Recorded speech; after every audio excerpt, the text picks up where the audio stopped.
scientist of all time who happens to be a nerve guy, actually. And generally, I like to shit on nerves as much as I possibly can because I'm a muscle guy.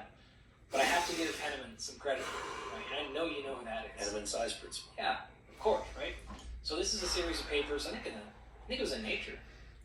Some of them, yeah. Yeah, in 1954, 56, or like something. You can fact check me. I'm sure you will.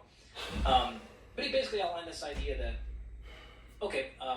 there's a certain recruitment threshold needed for neurons to fire, and we have muscle fibers in what we call fast twitch muscle fibers and slow twitch muscle fibers. And in general, you're going to activate the slow twitch ones first because they tend to be associated with low threshold motor neurons. It's not exactly that way, but it's close enough, right? Well, the only way to activate some of these higher threshold neurons is to demand the muscle to produce more force.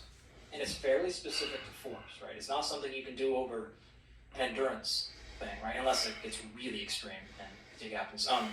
So in general, the only way to use these big chunks of your muscle, which are incredibly important for aging, by the way, one of the major problems we have with aging development of aging-related issues with muscle is the fact that we lose fast twitch fibers preferentially. And then we have major problems as we go down the line because we've lost a big chunk of our strength and size. So you want to make sure these fibers stay alive and intact. Okay, so with that being said, the only way to develop strength is then to challenge the muscle to produce more total force. If you are fairly untrained or new, I guess I should have stated this all at the beginning as well. One more exception, then I'll stop. When it comes to this level of detail of exercise prescription, a fairly untrained person is going to respond basically the same to every single thing you do.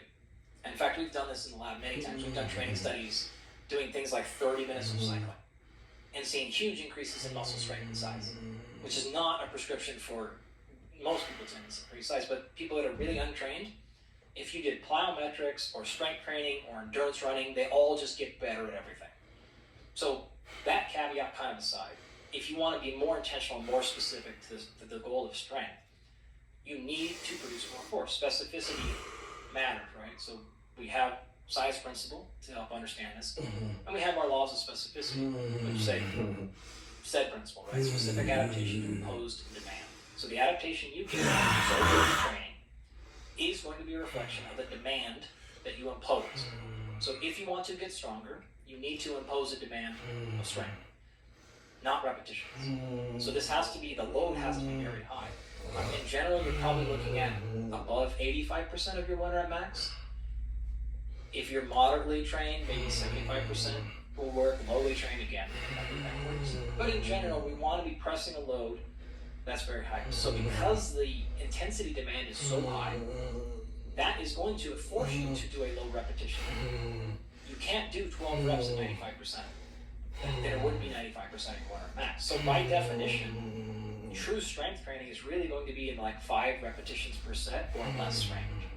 That's where most of it's going to occur with specificity. So we've covered choice, intensity, and repetitions, right? The total amount of sets that you do is really kind of up to your personal fitness level, right?